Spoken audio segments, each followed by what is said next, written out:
Flipping Training Upside Down, Why Teams Should Train Teams. In this episode, John Tonkin from Brain in a Box revolutionises corporate training by revealing why the conventional trainer at the front model often trains the wrong person. Drawing from his master's degree in adult education, John exposes the fundamental flaw in how most companies transfer knowledge. You'll learn why traditional methods result in trainers learning more than trainees, discover the 70% rule and how knowledge degrades with each generation, and explore how to flip the model so teams train teams. Discover practical strategies for implementing peer-based approaches that increase retention and embed expertise within operational teams. I'm your co-host Anthony Pearl, and this is the Systems from the Box podcast. Let's start unpacking. When we talked about what we were going to discuss in this coming episodes of the podcast, you threw this line at me and I've been intrigued by it since I've seen it. And so I'm going to throw it at you and unpack a little bit. Traditional training arguably trains the wrong people. Yep. So traditional training, let's just look at this because it's a bigger thing there too, isn't it? When you think about, now my background is training. I've got a master's degree in adult education and 8 years corporate training, maybe more, and so on, and all the rest of it there. And so I'm probably guilty of this at some level myself. But when we train people in a corporate setting, at least, and mostly in all traditional training methods, what have we got?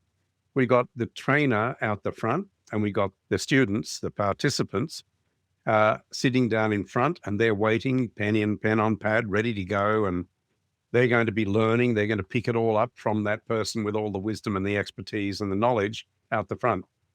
And the trouble is that who learns the most in that situation? That often, I'd be speaking to other trainers and they'd be coming out and saying, you know what? Someone asked a question today and I saw this thing just from a different perspective. Really, really very important that we understand it that way. So they've just got that big bit of insight into what happens when they're training. I don't know whether necessarily the guys at the other side of it got the expertise.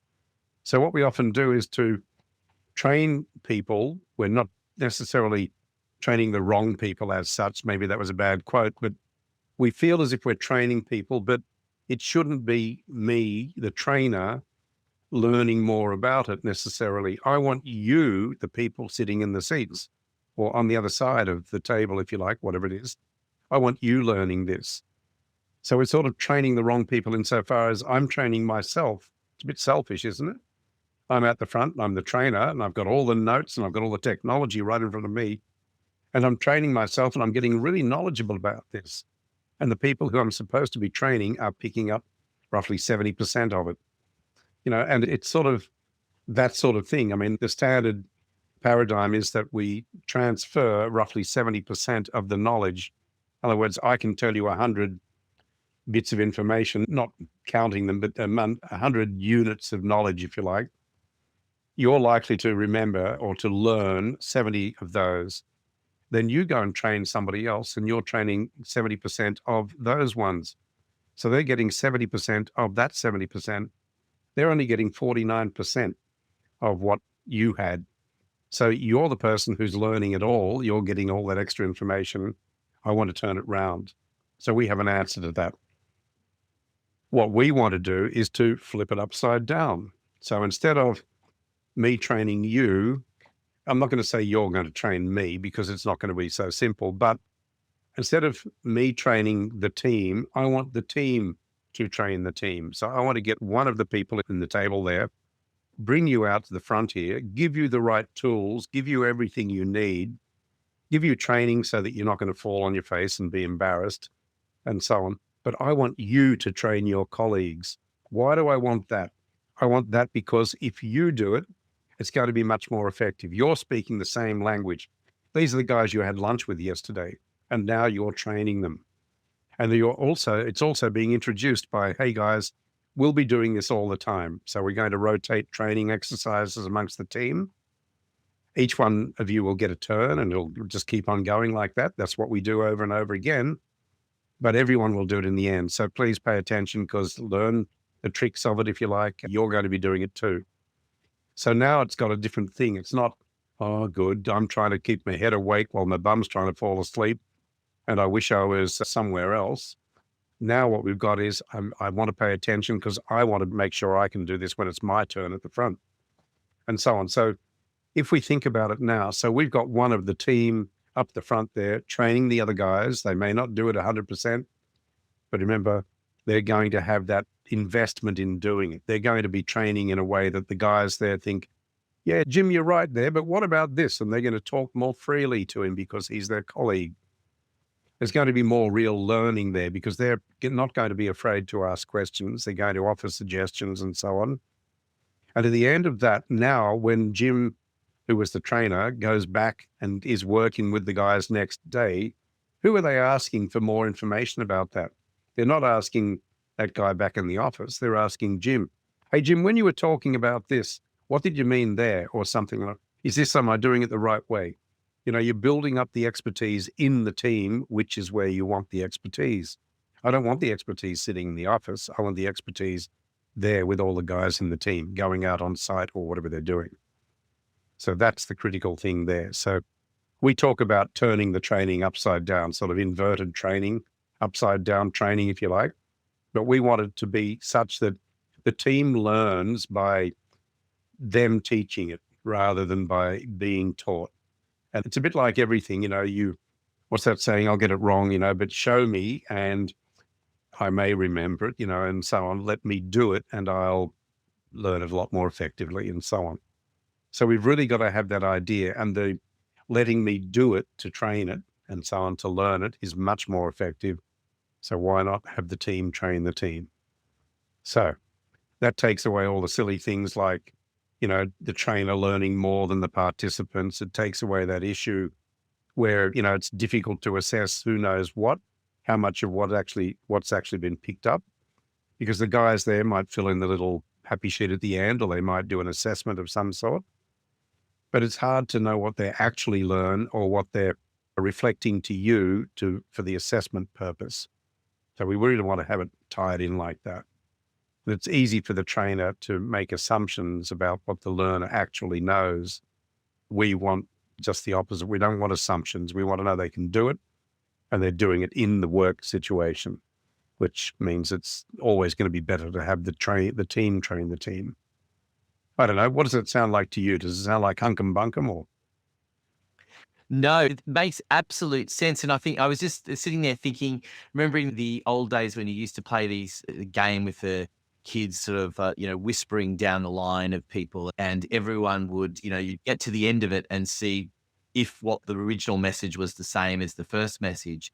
And that's what's fascinating as well, is that in that kind of idea where you've got other people delivering the training as you're going along, you're seeing what's sticking, what's not. You're seeing what's being interpreted in a particular way that may be correct or better for that particular, organization or section of the organization, whatever it might be, because it's more relevant to that scenario.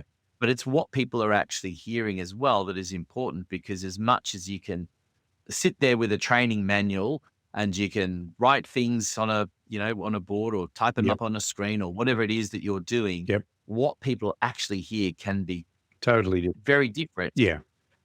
I've done many experiments and things around that, of course. It's traditionally interesting to look at how people learn and what they do. Hey, John, I just want to take a break from the main part of the podcast for a moment so you can tell us a little bit more about Brain in a Box. So Brain in a Box the idea started when I was working in corporate. I was working in a couple of major companies, internationals, and I decided that when I went out and started my first business in 2000, that it was going to use the same principles as I had done in corporate world to capture systems and to make them accessible to the team. But I thought, I've got to be able to do this for small business, small to medium business, and that's what we focus on. So we work with the business owner, with the team, to capture what the business does, and then to minimize the risk by going through and looking at all the risks that we have to manage, make sure we capture those and manage them effectively, and also to achieve the benefit. That's just effectively what it is. It's one of those things, isn't it, where the reason we're talking about this is because essentially when it comes back to systems in your business, you're having to train people all the time, really. Yeah. I mean, particularly if you bring new people in, I should say.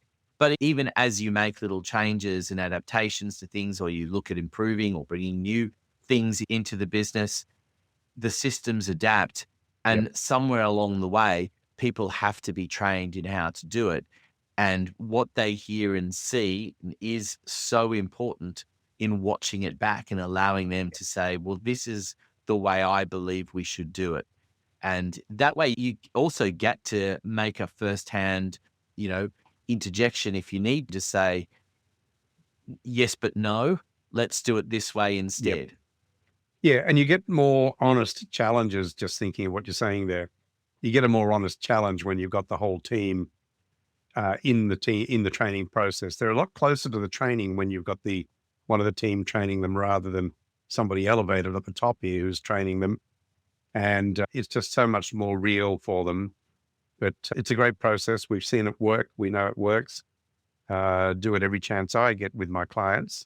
But of course, we don't do the actual training a lot there. So we just talk about it and they explain it. And the ones who report doing it say they get very good responses. But it's basic. It's easy to do. You know, we nominate someone from the team. We explain that they're going to be training their teammates. They start getting big. What are you talking about? I can't do that. I'm not a trainer. You do that always, and so on. This is where we offer them all the support. You know, look, hey, if you want to go through and do a dry run, we'll do that beforehand. Here's all the information you need. You can talk to me anytime. You've got a week or 2 weeks to get ready for it. But in the end, everyone will be doing that, and we won't let you fail. Don't worry. We'll be there to support you all the way through. And then we give them support when they're actually doing the training. And then all their mates see, yeah, geez, I didn't think Jim could do this. And of course, Jim couldn't do it before, but now he can. So we're learning how to represent it. So telling a story is a really effective way, or telling what you're doing and so on is a really effective way of getting that message across. And if I'm at the same level as that person, it's going to be a much better message. So that's what we're looking at seeing all the time. So we want to see that. So Yeah, there's nothing better than getting your hands dirty than to being able to understand what the process actually is, and also to start valuing your colleagues. I think yeah, that's an important part as well, and what their expertise is, because that's the point, isn't it? When you're training about this kind of thing, you're seeing a bit more hands-on what people are yeah, actually doing at their level. exactly.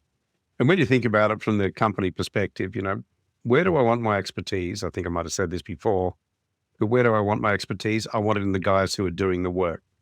You know, what's the value of a really clever supervisor when the person who's supposed to be doing it isn't quite clear on it, and so on. So we want our team members to have ownership of the processes and the systems. This gets it to them, and having them doing the training and learning how it works is the best way of doing that, and so on. And then you really find out who knows their stuff. You know, you get an honest impression of what's happening out there, what's happening with the kids, with the team, and so on. You know exactly what it's all about. So that's the way I love to see it. You build confidence as well as competence in your team. And isn't that what everyone wants? Absolutely. Absolutely. I mean, how much do you see that it reveals of where there are areas to improve, and how much that it reveals that, whether it's some of it might be areas to improve in communication because, I didn't know that, didn't I looked into it. I Yeah. didn't know that's what they did, versus actually from an outsider point of view, looking at that, I don't understand why you do that, and starting to question some things and potentially look at, well, have you thought about this way? Or equally, the person coming back, well, it's because you don't quite understand ABC, and Yeah. that's why we need to do it. Yeah.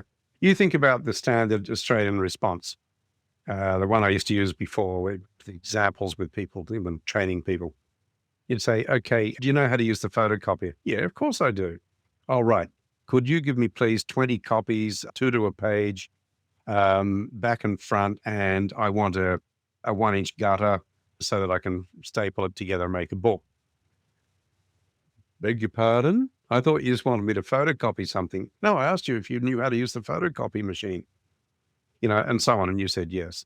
So, generally speaking, we've got people having an idea what you mean when you say it. The easiest thing for an Aussie to say, do you know what? And you understand everything I'm saying? Yeah, of course, mate. Yeah, she'll be right. Something like that. Whereas that's not really getting there. If we had that same person training it, you'd very quickly learn what they really knew and what they really didn't know. And the guys would know it very quickly as well, the team. They'd be able to look at it and say, okay, I think we need to go over this with a bit more detail. They know what they need to more focus on. So it makes it straightforward then. I was going to say, when you're saying all of that, maybe you're responsible for the other famous Aussie expression of saying, yeah, nah. So Well, it's a bit like that, isn't it? do you know how to So use the you guys drawing photocopier? about it? Yeah. Yeah. Nah, Nah. not really. Yeah. But it's so true what you say, though, that a lot of the time we're afraid to really say no. Mm. I think that's part of the problem as well, isn't it? We That, expose you know, our own lack of understanding. We must be the thickie because no one else said they didn't understand it. It must be just me. There must be something happening. And there's degrees of understanding, as you say. Do I know how to use the photocopier? Well, yes. If I know how to simply put a piece of paper down, press the button, and out pops a copy of that, I know how to do that.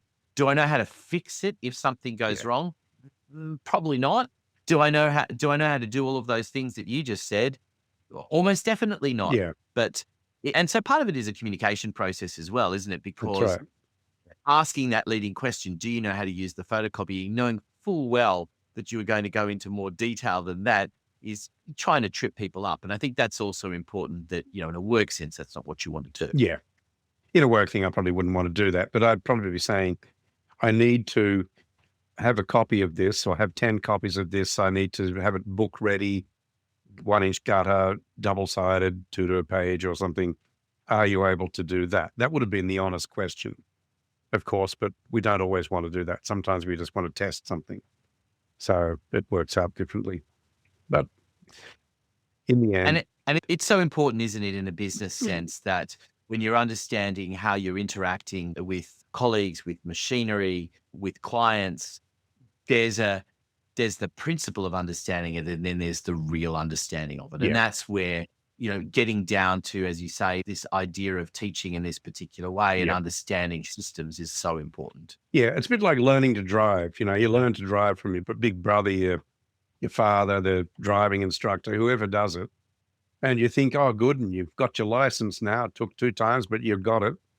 And then you get past that and you think, good, now I know how to drive. And then you go out one night and it's a cold, wet, windy night and it's blowing and the road's a bit slippery and you're a little bit uncomfortable, to say the least. That's when you actually start to learn to drive. The beginning bit was just sort of the basics, the fundamentals. Now what you're doing is to learn in different situations, making it real. And that's what we want there with expertise. That's where expertise starts to emerge. The rest is sort of fundamental, basic competence. Yes, you know where the brake is, where the accelerator is, and you know where the handbrake is, and or whatever it is, and so on. You can do this, you can do that. But can you actually manage to, go through a wet and slippery road when it's nearly flooding, as so many people have experienced recently, sadly? Before you go, don't forget to hit the subscribe button on whatever platform you're tuned to. Thank you for listening to the Systems from the Box podcast featuring John Tonkin from Brain in a Box. Details on how to contact John and his team are in the show notes, along with other valuable links you don't want to miss. This podcast is produced by Podcast Done For You. I'm Anthony Pearl. We look forward to your company on the next episode.